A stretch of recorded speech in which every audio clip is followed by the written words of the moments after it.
Today, I will be looking at the most bizarre and shocking command of Jesus. A command so extreme that it is often used as evidence that you cannot really take anything that Jesus said literally.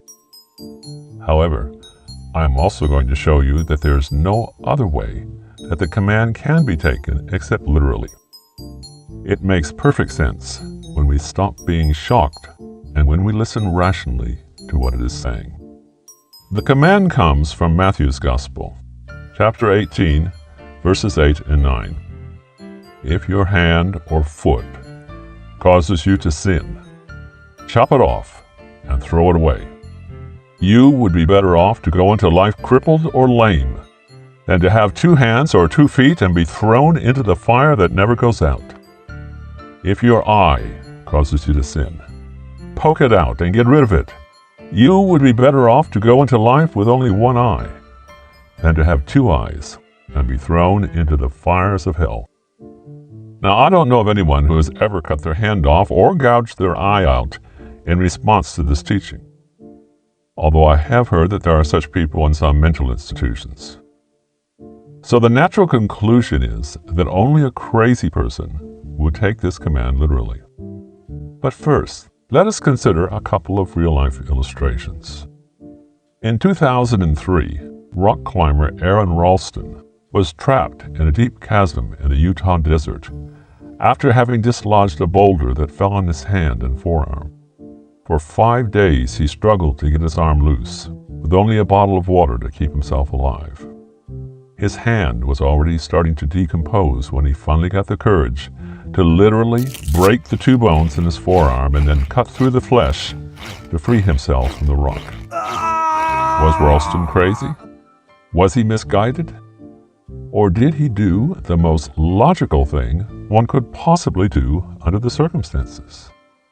Now consider a second illustration. In hospitals around the world, every week, if not every day, surgeons cut flesh, muscles, bones, limbs, even organs out of otherwise healthy people in order to free the rest of their bodies from threats such as cancer, gangrene, or other infections. Are the surgeons crazy? Are they fanatics? Have they gone too far? Obviously, in both of these illustrations, what was done made perfect sense. What was done was extreme, but only when you ignore the greater severity of what would have happened if they had not cut away the offending body parts. You see, what Jesus said is only extreme when we leave out what it really means to live forever with Him or to be punished forever in hell. You and I may differ on exactly what heaven and hell mean in literal terms, but if the consequences are not more serious than the consequences of removing an offending limb or organ, each of which could probably be sacrificed without even the loss of life. If we have so little faith in the idea of an afterlife, then let's be honest about it. All our talk about heaven is in reality just a fairy tale. Our heaven is just wishful thinking, and hell is just a make-believe horror story. All that really matters is our temporal life, here and now. The rest is fantasy. Isn't that what our actions indicate? See, this is the choice that every one of us has to make. We can pursue success, pleasure, popularity, comfort right now, possibly for as long as 80 or 90 years. Or we can risk it all on a far more wonderful life, forever with God. Which are you going to choose? You can't have it both ways. It's not the way Jesus taught it.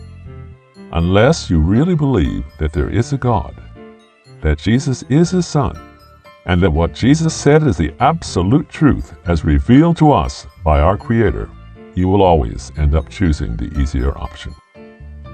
Now, let's take a closer look at what it would mean in practical terms if we were to take Jesus literally and what He said about cutting off our hand, our foot, or our eye if they cause us to sin.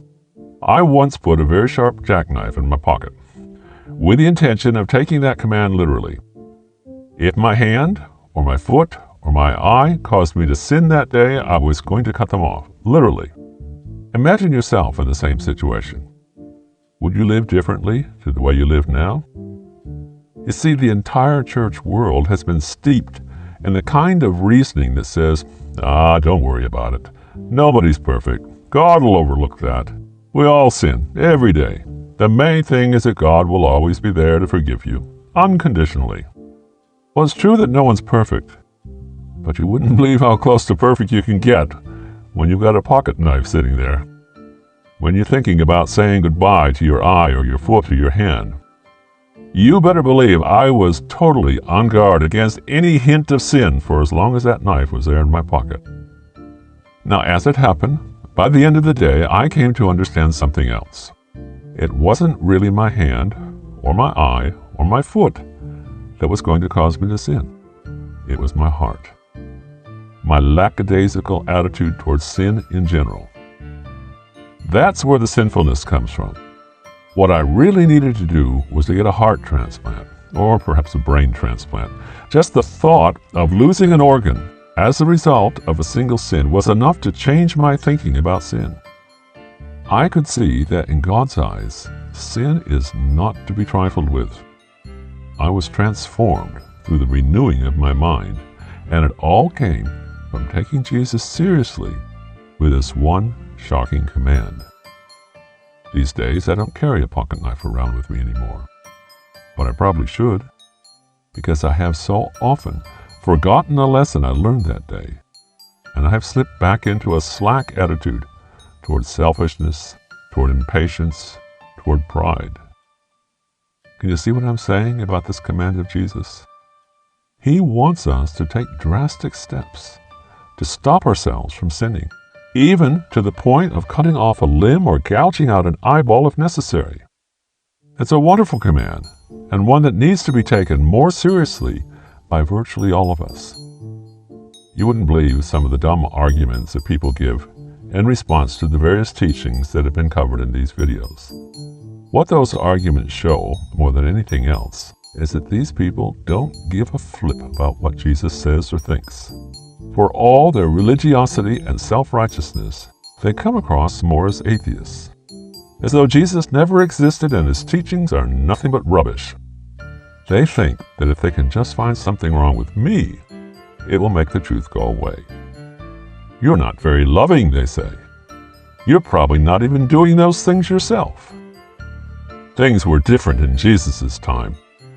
My pastor says that the Greek means something different to what the translators said it means. You know, that kind of stuff. Do you realize, people, what the issues are here? We are, all of us, trapped down in the bottom of a cold, damp chasm, slowly starving to death and dying of thirst. That chasm is the world we live in, and it includes our religious games as well.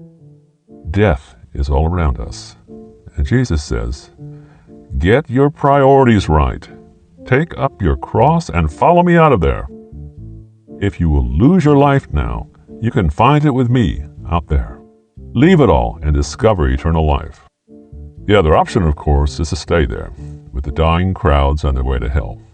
Stay there for a few more days, minimizing your discomfort by doing nothing, until doctrinal gangrene, spiritual starvation, or thirst for the words of God literally takes your spiritual life away and destroys your soul. It's your choice, brothers and sisters. Every time you hear another one of the teachings of Jesus, as you've heard in this video, God is giving you one more chance to make a choice. The narrow way that leads to life, or the broad way that leads to death. This is not a choice that should be made just because of a soppy, emotional song on a church organ, or a rush of people from all corners of the auditorium to sweep you toward the altar at the front of the church, or even a loving arm around your shoulders begging you to make the right decision.